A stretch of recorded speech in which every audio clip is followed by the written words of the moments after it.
non bandi na au joie tofongwama chapeau ezawat chapeau un peu ezawat papa topusana chapeau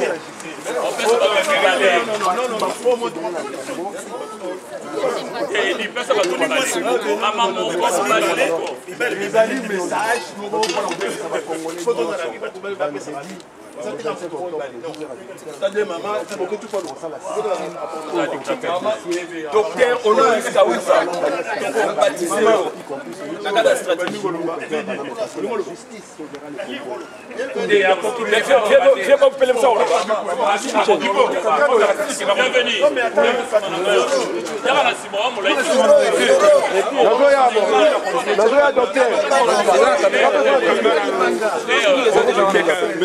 ça déjà après la côte kala boyo papa zoro kanga na kota photo o cliquer kaka soki na Swahili bana batakosimba batata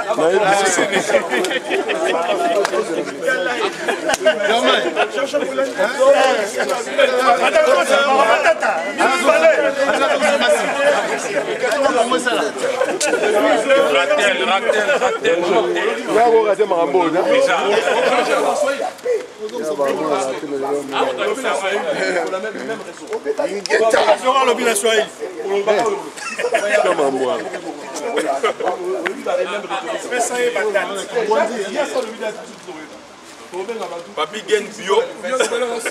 Comment il faut en quoi? Comment il faut se caler ma maman?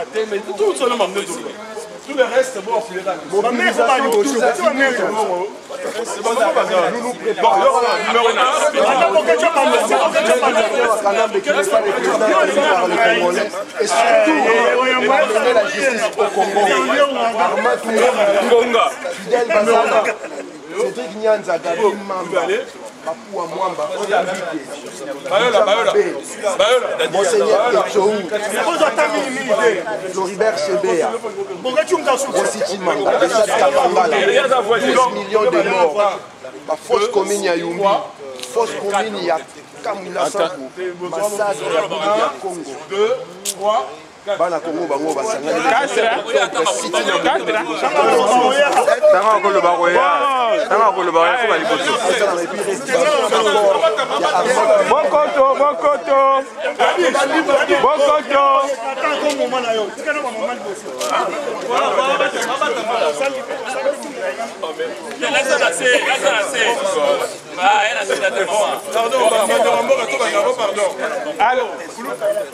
et comme il moment bon, toi, Banda. Je vous ai dit. Allez. Bon. C'est là. 1, 2, 3. Non. C'est là. Non, Banda. Maman. Voyez ça, pour ça, toujours comme appelé la caméra. Maman, message autant la caméra. Oui. Toza déjà positionné. Action. Un peu comme la Ingeta. Ingeta. On a bien tous les papas congolais, on a bien nous en France, pour toi on a sitting en France le 25 octobre. C'est vendredi prochain, on a bien si biloboya pour te réclamer ba mort na biso nyoso. O ba kufa ba arma tungulu chebeya ba o nyoso ba kufa boyebi ke ba congolais ba résistant ba combattre ba kufa pour na écolo. To bengi si bino nyoso boya na ke d'Orsay to kuta na wana to remema na partir ya wana to kuta de 12h à 18h. Donc, na 5 bino nyoso bozala wana pour na ko réclamer ba mort na biso nyoso Ingeta. Merci ba Congolais partout vous allez vous mon collectif ba combattants to sangane ba plateforme confondue. To yé pour na copier sa bino ba message to za na le 25 oyo to kuta na ke d'Orsay pour na ko fouiner na passer oyo tilo maboy ko fouiner. Donc to sanganya pour na ko réclamer liwa ya Rositi Manga. Pour réclamer injustice, ça a 12 millions. Le Congo va couper 450 morts, va couper le 19, le 20, le 21 janvier 2015. Nous avons réclamé 6000 personnes va couper na Timbulukuna, va kamuna Sapu. Pour réclamer massacre, nous c'est ça la Congo. To bengi 6000 bande kobo hier le 25. Na ke donc c'est pour nous fouiner, na passer au Chilombo, à Boyi ko fouiner. Et en plus, nous avons que le 11, les affaires en France. Arrivé Antonov Chilombov en France, tout bande Koboya. boya mpona kolakisa na monde entier ke tozali contre injustice, tozali contre makambo tosalama na kati ya Congo. Il n'y a jamais le développement sans la justice na mboka. Bandeko nanga soki biso tokotelema te, soki ngana tokolobela mpona makambo esalama na Congo te, boyebaka yango ke le Congo ekotikala ndenge wana parce que notre combat tozobunda lelo est comme plus difficile qu'avant.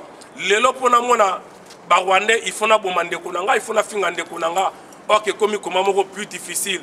Donc ndeko nanga na singi conscience bato nyonso, boya tokutana d'abord les 25 na Quai d'Orsay et puis le 11 tokutana biso na porte ya Villette pour na kolakisa na monde entier, surtout la France oyoyo, le premier pays, la première nation où il y a télémelaka d'élection, il y a Rwandais, mais après un moment donné, Bangwana ba kisusu ko valider où les ali résultats, il y a nanga dans Kanambe, bande konanga boya to sangala pour le bala français que nous sommes là pour la hériter droit de l'homme. Alors droit de l'homme est ali contre l'injustice. Ingeta, Ingeta, Ingeta, Ingeta. Mimi nakuya kunuambia mambo yenye kupita ku Kongo tunaisha choka. Tunapenda sasa tufikishe mwisho. Tuna kufa mingi, hatuna tena wakati ya kusema mingi. Tunaita banduku yetu bote Bukwanifata, Kisangani, Manyema, partout. Tunapenda bakongomani bote bakuye juu tutembee tutume message yetu juu ya kumettre fin na baokipa banaisha okipe mwingine yetu. Miaka na miaka tunapenda sasa tuachane na ba Rwandais, tuachane na gouvernement ya Felix inaitika coalition na banyebi kwa tuua violation aishake. Tunapenda sasa yote imalizike. Ingeta, Ingeta. Ingeta, peuple congolais, nous vous invitons nombreux chers compatriotes pour dénoncer l'impunité et pour réclamer la justice pour notre peuple. Le peuple congolais est le peuple le plus martyrisé. Aujourd'hui, nous avons à la tête de notre pays celui qui a trahi, celui qui a collaboré avec celui qui a tué notre peuple. C'est pour cela nous vous invitons à être nombreux le 25 octobre. Nous allons faire un sitting, une manifestation pour réclamer la justice. Le peuple congolais a droit à l'ère justice et à l'ère d'unité. Raison pour laquelle nous allons dénoncer l'impunité que Félix Tshilombo. Hein, c'est lui qui est maintenant, comment il s'appelle? Le défenseur. Allié Antonov, il y a génocidaire, le Tutsi rwandais, hein, Hippolyte Kanambe, Lelo a commis allié naïe. Bango Balingi Bazan a incapacité à confiner dans les passés. Nous, comme nous luttons pour la justice, comme nous luttons pour la dignité de notre peuple, nous allons réclamer les corps des Armand Tungulu. Nous allons aller devant le ministère des Affaires étrangères français pour leur dire, si vous aujourd'hui, soi-disant la nation de droits de l'homme, vous avez accepté aujourd'hui celui qui a trahi, celui qui est génocidaire, vous allez recevoir un traître, mais nous, le peuple congolais, nous sommes contre et nous sommes conscients, nous sommes debout, nous allons mettre fin à ces génocides dans notre pays. Et chers compatriotes, nous saisissons cette occasion pour vous rappeler en même temps que le 11 novembre, nous serons ici à France. Félix Tshilombo sera ici. Nous allons démontrer notre puissance et notre force en tant qu'un peuple debout et uni, un peuple déterminé pour reprendre le destin de notre pays en main. Voilà la raison de notre mobilisation. Tosengi na bino bana mboka ya Congo partout bozali boya ebele tokuta na mokolo wana ebele. Soki peuple a telemi balobi, c'est la détermination d'un peuple qui peut faire changer les choses. Aujourd'hui nous sommes véritablement unis pour cette cause oezali noble, oezali makambu ya justice, oezali makambu ya dignité à peuple na biso nde toko dénoncer toko lakisa na mokili mobimba. Nous ne sommes pas d'accord avec la fraude électorale. Le ministre des Affaires étrangères France avait dit haut et fort que les élections, les résultats des élections qui se sont déroulées au Congo, ils allaient conformité ni la vérité ni la justice. Raison pour laquelle manifestation Nabiso et la vérité des urnes, justice et la dignité pour le peuple congolais. Ingeta. Ingeta. Docteur Honoris Kaouza Wayambo. Docteur Johnson. Bokoto, Bokoto, Bokoto, Bokoto. Peuple est grave. Bandeko tozana à Paris. Tozana à Paris. Pourquoi tozana à France? Parce que Tomi Bengaka a francophone. Mais le lot tozomona un pays où le lobby toza deuxième pays francophone au monde. Le lot France abandonné Mboka na biso Zaïboli Misangai. Parce que Congo bozotanga wana soi-disant démocratie, tozana kati occupation, 12 millions de morts. Na yango lokola toye lelo awa tozo réclamer makila ya Kasai. Bande ko na biso akamona sapu. 428 morts na Maluku. Rossi Mukeni Chimanga, Thérèse Kapangala, Eric Bolokoloko, Général Ngwala Paz Nabekazwa, Mamadou Ndala, Dani Botechi, tozo réclamer 890 mort na Yumbi, Gentini Ngobila Yoana za kotambola. Toza ko réclamer 160 passagers Oyo.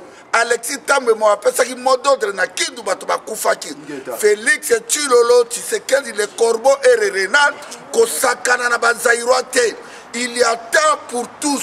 Les autres ont une démonstration de force et de Mvoulouz Fumu Kimbangu. Papa Kimbangu a l'obaka la biso, tozali bana abilaka, tokobima libanda pour te défendre ma belle wana. Bitumba o ezali ya bangala te, ya baluba te, ya baswahili te, ya bakongo te. Soki bino bandeko na biso ya Kasai po ba Kasai nyonso po ma fille est bien aimée chancela via balamina muluba, nazana koko muluba na ndako. Soki po la dime mozi to mwasire muluba, Jean-Pierre Moluba, toza wa likambo baluba na ba congolais te, ezali likambo Félix Tshilolo a tracé mabele na biso kondima.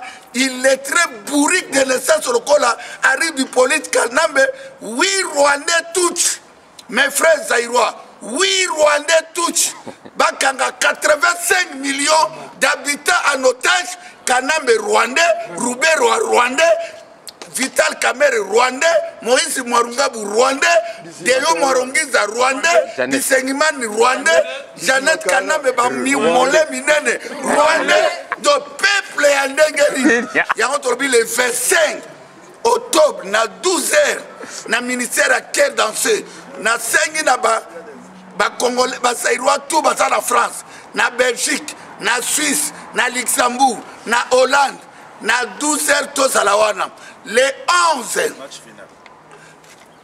démonstration à force Tokoyeba Mabelo ou bien Félix ou bien Rouberwa ou bien Jeannette Kanam to section tozalaka 100 000 Zaïrois en France na Belgique et kozala dégâts biso tous les 11 tozala na porte ya Villette moto azangate ezali pe journée à férié. Yaka na t-shirt na ya Zaï, drapeau na ya Zaï. Et puis tokotumba ba drapeau na nyoso et nanko. Tokotumba ngona. Tokotumba ba drapeau kipana. Ingete. Arma Tungulo ye. Papa Kimbango ye. Patrice Emery Lumumba ye. Rossi Mukeni ye.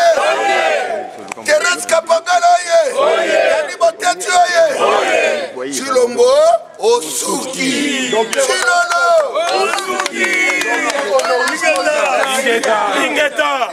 Ingeta.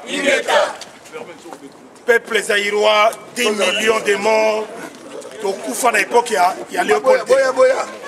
Tokufa na l'époque à Léopold 10 millions. Tobaksa lisusu oyo awa. Hein? La colonisation tokufi 10 millions. Awa tokufa plus de 12 millions na occupation. Bato bazo boma biso nyani bapaya na bapaya. Bapaya na bapaya bazo ya boma biso en complicité avec les gens comme les Félix Tshilolo Tshifube, Bizumungu. Hein? Bato ya ndengo na ba lokola neti ba comment l'autre comment il s'appelle encore? Bango baza la complicité pour la boma biso ba Zaïrois. Yango na tolobi boy. Opération Tumba drapeau, il y a occupation. Drapeau et Makila. Drapeau et drapeau Makila. Les drapeaux, normalement, les drapeaux, c'est un emblème. Les drapeaux, c'est un symbole qui se repose sur 3 éléments. Le pays, le peuple et les institutions qui est l'État. Or, ce qui est là, comme les Zangina Katiwana. Ce que les mamans qui ont les drapeaux n'ont plus de valeur. Et comme il est là-bas à Pamba. Donc, si vous avez makelele, voilà, bakati drapeau, basali boye, bona boye. Drapeau, il y a Zahir, il y a RDC. Il n'a de démocratie que des noms. Démocratie et égalité, depuis la dictature, maintenant nous sommes dans l'occupation. Et ça, la valeur de mon côté, nous appelle ça un drapeau valeur. Et non le contraire. Donc, opération drapeau, il y a RDC, il faut que Tumba Yango. Toi, ils ont la siko, on a drapeau et puis sur le coup, les drapeaux d'Isaïr. Toi, il y a bien sûr c'est le cas, mais au moins un drapeau de Zalango. Tu kufate, tu kufi, tu kufate, bamboa batabakutu bamboa bakoma baza bien awana banyaula awana bapoto bazobo. Donc lelo oyo toyi ko Sabino boya epelé le 11 boya d'abord le 25 octobre. Le 25 octobre, tu as la tête. Mon exemple, voilà. Mon exemple, le 25 octobre. Opération ambassadeur de France Azali. Tu es passé la France. Opération Yangoana. Opération Yangoana, donc il faut que ça la Yango. Ça la Yango la Bamboka tous. Ça la en Allemagne, en France, la Belgique, l'Angleterre, partout en Italie. Ça la opération Oyo. Opération Pasola. Rapport Oyo et Zali Yamakila. Opération Pasola. Donc le 25 octobre, tu as la quai d'Orsay. Et puis le 11 novembre, Toboyi Chilombo Aya Awa. Donc Chilombo, ce qui a il faut tout ça là, lumbe, mouette. Et Wana est aux la porte de la vieille. Donc, bon début, épelé. Plus on est nombreux, Opération Tumba. Plus nous allons gagner. Ingeta.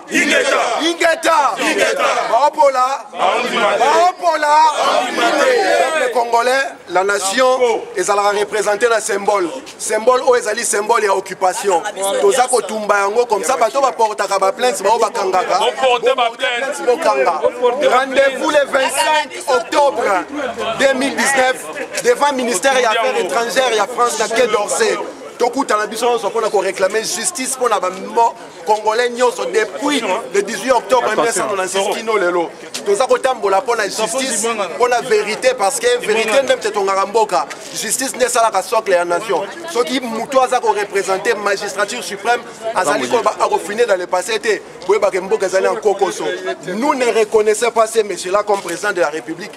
Yambo Cannabis au Congo et surtout le 25 octobre et puis rendez-vous le 11 novembre parce que le 11 novembre à Kozala en France donc on destitué na combo ya Mvuluzi Kimbangu ya Kimpa Vita Ingeta Tumbi yango nanko muto asala ki ba plainte pour na batumi balé a bongisa 50 personnes et en plus le 25 le 11 to kotumba plus de 200 drapeaux tous les drapeaux symbole et occupation to quoi ici yango Ingeta. Voilà. Ingeta.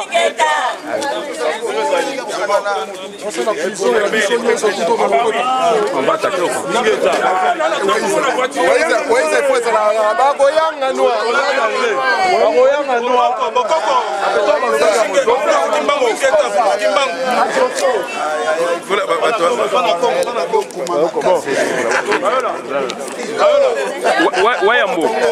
Lelo comme docteur Konoïs Kaouza Olobili mais on a pas Olobili la lobique Oza doctorat na yo oui toko décerné en mot lelo na kombo résistance congolaise docteur Honoris Causa Wayambo véritable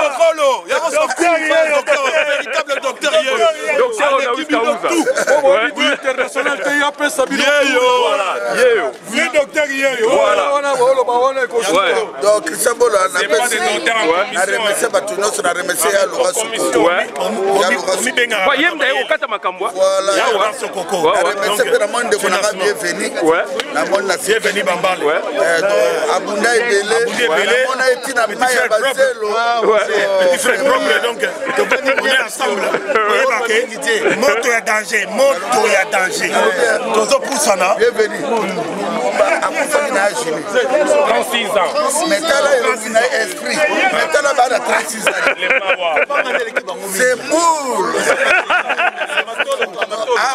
Toza toujours ingeta tozali tant que bilongo ezali combat ekufa te ata soki tolongo misu bakoya la relève est assurée na combat ya voilà la relève est assurée na combat oyo voilà combat ekufaka te parce que tant okipe bafita banango na 1400 mutazalaka te Guy Lumumba, le dernier fils de Lumumba, donc héros national au outil na réunion au Lobini. Maintenant, tout à fait d'accord, on a fait Kobakissa. Les alliés, tout d'abord, on a payé Nabiso les premiers assassinats. Aux Alaki, mon père, Okito, Impolo. Et tant Félix Ayena, de Belgique, Aye tout d'abord, Ayebi, qui a la dent et les phalanges de notre père qui ont saisi par le tribunal belge. Mais il est venu négocier pour Koria, Chombe et Zonga. Koranan et Zonga. Le premier ministre qui était chef du gouvernement, c'est Lumumba. Donc, à ce moment-là, je me dis très bien, Oyoye, Alobi Assali, alliance contre l'impunité. Alliance, il y a traîtrise. Alliance, nous devons, pour la Kisaye, pays où les alliés étaient, les alliés a été, Ezali, il a trouvé ceux qui sont morts pour le pays. Et c'est mon père qui est mort, Makilan et Tanga. Donc, na télémélié, Aye Bango, Amonango, Nazo de Kinshasa, Bakoyo Kangai, pays Ezali Abisutu. Nous sommes Walingala très bien. Nous ne sommes pas choyés. Nous n'avons pas quitté là. Donc, Banamboka, Baïba, Tozali, Naza Awa, combattre le sol. Ok, merci Mingi. Et les mots Zoro Bilele. Docteur Honoris Causa. Voilà. Ils sont en résistance de consacrer. Voilà. On a un intellectuel à Congo. Mboka Congo ils ont les lois genoux li Congo bango. Voilà. Et donc koutani na souka na intellectuel ou na philosophie bantu donc bantu grâce na ndenge ya jete. Ils sont moko to consacrer à partir ya lelo. En tant que le prophète de la nation, docteur Honoris Causa. Pour na marambo Congo. Voilà. Ingeta. Ingeta. Et dit na ma grand combattant le Binini. Bokechi Wayambo Aza n'a évité de reconsidérer. On va dire Lumumba. Lumumba n'avait pas beaucoup de diplômes. Voilà, oui. Consacré par la race noire. Voilà. Vous comprenez, Lumumba, Aza, je sais pas, top de top. Bokechu, il est sur la lignée à Lumumba. Voilà. Il faut respecter cet homme. Voilà. Un grand respect. Alors on dit chapeau, je m'incline. Voilà. Il fait un travail extraordinaire, inspiré par nos ancêtres. Voilà. Lumumba, le Barak Congo, Bananaye, Barobima, Baroya, Barokoma, histoire à Congo. Et Bokechu, il est dans cette idée. Voilà. Nous sommes consacrés, docteur Honoris Causa, à l'équipe Inotou. Et attention, nous sommes des intellectuels. Voilà. Nous sommes passés dans l'université à lobby en Moponaye. Voilà. Et intellectuel, la bino, il y a bidon, on arrête à Congo. Voilà. Nakao. Bokechu, il y a pas Tombola Congo. Et Togolonga. Docteur Honoris Causa. On reçoit Tojnaye. Kalassé. À Bruxelles. À Bruxelles, voilà. Voilà. Na kati muke Guy Lumumba eso yo ozali pe mobule munene ozaka pemeni pena Bokechu Wayambo akomi docteur Honoris Causa olobini. Mais il faut respecter Bokechu, et puis Valère Bokechu, tu es basé la terre à Koufa. Koufa, c'est quand on a la libération, la constitution, ils ont payé sa tête, diplômé, ou licencié pour défendre ma belle. On a évité ce qui est dans la constitution. Non. Ça veut dire que Lumumba est autodidacte. Moi, Lumumba est papa est autodidacte. Voilà, mais génie. Voilà. Candidat à la présidentielle 2005. Voilà, oui. Ça veut dire quoi? Bokechu a mérité Valère. ezaka boketu te bakombata baza ebele oyo bamérite bavale mais tozokende il faut objectif na biso tolibere mboka lobi bakoyeba valeur ya boketu ya maître bona ya batutu bavie edi batutu lobi na kongo nde bakoyeba mais pour le moment comme toza na lite moya kodekore moto eza te mais ntango tokokoma bokoyeba ke boketu travail ni asali lelo akomi modèle lobi baaveni okoma mosu ya bavile mosu bapesa yango baboketu baaveni bawenze bazando ça veut dire c'est un homme à féliciter na bango bayebi pasi ya boketu komona ke moto oyo papa atika kombo te eloko te bamosu baobénéficie na kombo bapapa na bango mais boketu ase formé ase fabriqué ye moko sans ke moto afula ye te donc eza lokola babiso to tomisali lelo ti babenga na wacha olakisinga yango ti na wacha naoyebuna boketu na eso babimi kuna ebele donc makambo eza donc toyebisi bino ke événement combat ezongi combat ezongi relève mpe ezali déjà mutu nyonso oyo alingi Zaïre je m'excuse oyo alingi Zaïre somba t-shirt na yo eza te toza bato ya impère te toza eza rupture na makambo ya génocide oyo bamemeli biso yango wana message eza clair mpona toza quand même na langage moko ya communication il faut olata ba t-shirt wana. Ok, merci beaucoup. Ministère des Affaires étrangères viens dit okoki kofilme biso moke tosala na ye bor mo pardon eloko mwa moke nayebi ke yo po tourner direct sur le direct. Donc kala mingi te tozali kosala quelque chose na commandant Mapa na si vie dit pas ko intervenir sur donc j'ai ya pont tolobi na zongo et que tolobaki yango déjà na ba travail oyo tosalaka donc lelo yo ba responsable d'autorité ya Centrafrique bayaki na Congo bakutanaki ba parler na yango wana donc ya livrement donc ezali lokomoko ezali biloko ba multinationale puisque tozali na ba ouverture naturelle misatu par eau toloba yango donc ba Congo toloba et puis Kamina lelo place ba Zoé. Oui, Kamina, Kalemi, où ils allaient en face à Tanzanie, et puis Zongo. Tu évoques qu'il y a un les lots commis un projet à pont sur Zongo. Donc, route Goyati na Kisangani, et de Kisangani et Kokende, donc Uganda, Kampala, et puis Ekokende, Bujumbura. Il y a un donc tout ça là il fait capitaine commandant Mapa puisqu'il y avait un colonel Mapa au pays donc voilà un soldat tout ça va soldat tout ça qui déjà ma commande tout ça qui déjà un de ces alliés mon thème il y a Afrique centrale ils ont mon thème ils ont battu na Congo RDC maintenant multinationales ils vont les prendre pour développer leur pays regardez comment on appelle ça la Belgique s'est développée mais l'objectif est de multinationales aujourd'hui va porter à RDC mais rôle en ce moment par rapport à la complicité est-ce que pas comprenez la complicité on a continué mais le grand plan aujourd'hui il faut réfléchir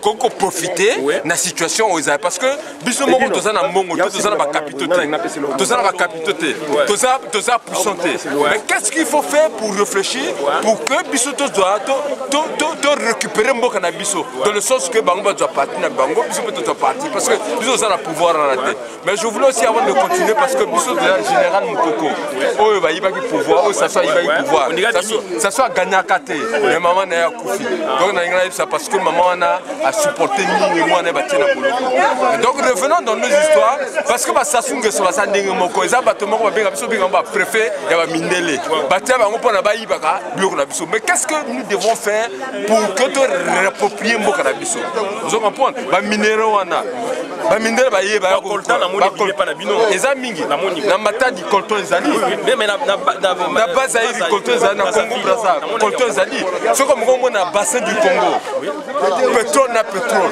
mais multinationale lingazo biloko on bazwa ofele biso to za ba spectateur batina biso na poto to fana tala aujourd'hui le Congo le Congolais aujourd'hui na Kinshasa ou Zaïre ndenge to zo ba lelo azanani on n'a plus de respect on n'a plus de personnalité Mais le grand problème aujourd'hui, les enjeux de demain, ça veut dire que qu'est-ce que nous devons faire pour que la richesse soit née à la biso. Oui, c'est ça, l'attitude nous avons créé pour tout ça, puisque viser déjà les lois, zongo ne tolobaki, zongo na bangi, barossa la route, pour la biloko, et route, raffinerie à pétrole, les agents en Ouganda, et bima, yibi na Congo, raffiner kuna, et puis ils ont rekendewa petit, bazo visé pour Yandouala. Tolobaki à Ouganda, pour la importation et exportation. Donc on s'est dit que Sangani est comme zone moko carrefour international, puisque donc projet na bango ezali bon on a et relié na Kisangani de Kisangani maintenant deux fois et que Bujumbura et que Kampala. Alors on a Kampala donc Museveni azali wana donc bazali batu oyo bazali copier Congo. Mais qu'est-ce que nous devons faire parce que le grand problème c'est pas la peine d'aller la mini. Tout ça qu'on les a un rapport de force. Nous sommes dans un comment on appelle ça la mondialisation. On expliquait qu'il y a colonisation, indépendance, la constitution faute démocratie. Aujourd'hui c'est la mondialisation. Quelle est notre place les intellectuels? Quelle est notre place aujourd'hui l'élite? Aujourd'hui l'élite congolaise, est-ce que ça existe même? Ça existe même plus. Comme la bêtise. Regardez comment nos femmes sont aujourd'hui. Regardez comment le Congolais, l'expression la sable, l'expression il y a Tina, il y a Pamba. Aujourd'hui le Congolais représente quoi aussi en France? Tout ça même pas de respect. Mais maintenant c'est à nous de réfléchir pour récupérer cette souveraineté. Dans la bataille à Kabila, comment on tient Tilolo, on défendre, on va libérer Bango. J'ai vu Atundu c'est qui? Atundu. Des gens qui aujourd'hui devaient réfléchir plus. Regardez un peu un intellectuel comme Atundu, on m'a dit qu'il a étudié. Il a vendu son âme pour l'argent. Il a vendu son âme pour l'argent. Est-ce que chez nous c'est seulement l'argent, les voitures, les femmes? C'est malade. Nous allons laisser à nos enfants les bêtises. Quel héritage? Quel héritage? C'est aujourd'hui, c'est ça. Nous allons laisser quoi? Qu'est-ce que nous allons laisser à nos enfants? C'est pas la peine de dire que non, tout ça pays riche, tout ça n'a pas richesse. C'est pas ça. Mais qu'est-ce que nous allons laisser à nos enfants? C'est ça le combat de la vérité des urnes. Parce que le pays est assis sur le mensonge. Exactement. Et aujourd'hui, la vérité des urnes, aujourd'hui, nous sommes la vérité des urnes. Pour dire que nos enfants, il y a eu cette situation, c'est pas la peine de le faire. Regarde aujourd'hui, dans la RDC, Moutoumoko, c'est le côté du bâtiment, parce que Batomoko, Bati Lombo,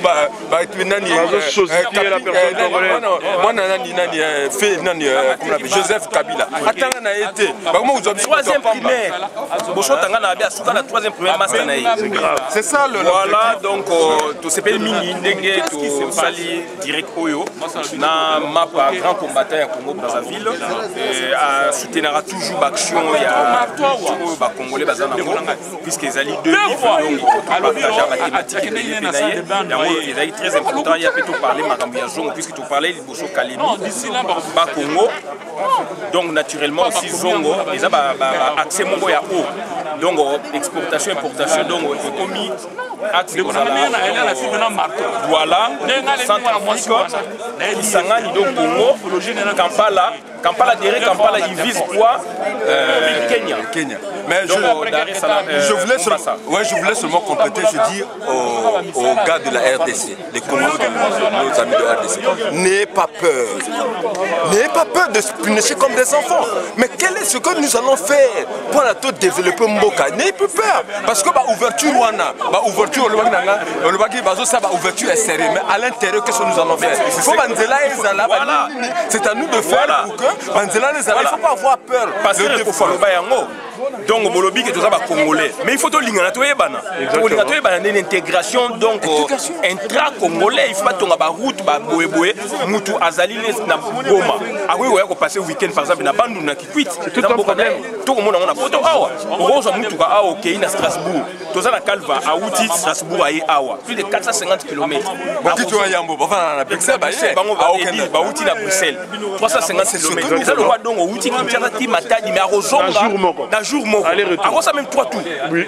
Pourquoi pas la Congo bloquée ça? Donc voilà. On aurait fait une heure. Voilà.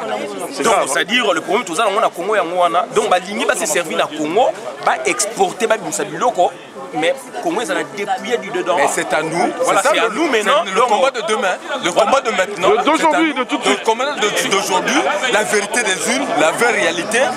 Comment on appelle ça? Le recouvrement de notre souveraineté, indépendance et notre dignité pour ce développement à la future autonomie. Tozo Luka, pour Namakambo et Bonga, intellectuel, il faut réfléchir. Qu'est-ce que le Congo de demain sera? Mais nous, il faut que nous puissions développer à l'intérieur. Non, ils allaient bien, ça là, mais dans l'intérieur, il faut développer. Mais il faut des gens intègres. Il faut des gens intègres. C'est pour cela que nous voulons des gens intègres, comme des Fayoulou, il y en a beaucoup. Les grands professeurs, comme nous-mêmes. Nous-mêmes, nous sommes là.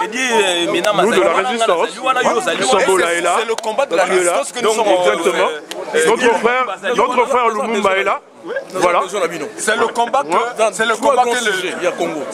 le Lumumba n'a laissé. Ben voilà. Nous avons le dernier fils de Lumumba ici. Hein. Donc, le plus. Polanga, c'est le plus grand homme noir depuis que Noir et Banda. Voilà. Papa, je l'appelle le prophète Lumumba. Ouais. Pour moi, c'est un prophète. Ouais. Dans le baron. Oui. Ça, c'est mon opinion. Il est mort à quelle heure? Attends, il est mort à 36 ans. À 36 ans, il nous. Comme Jésus. Jésus est mort à 34 ans, il est mort à 36 ans. Il est mort à Tongo, il y a l'histoire. Tongo, il y a Mais aujourd'hui, les Congolais, on voit les Congolais à 60 ans. L'homme noir. Il est encore chez ses parents. Il met encore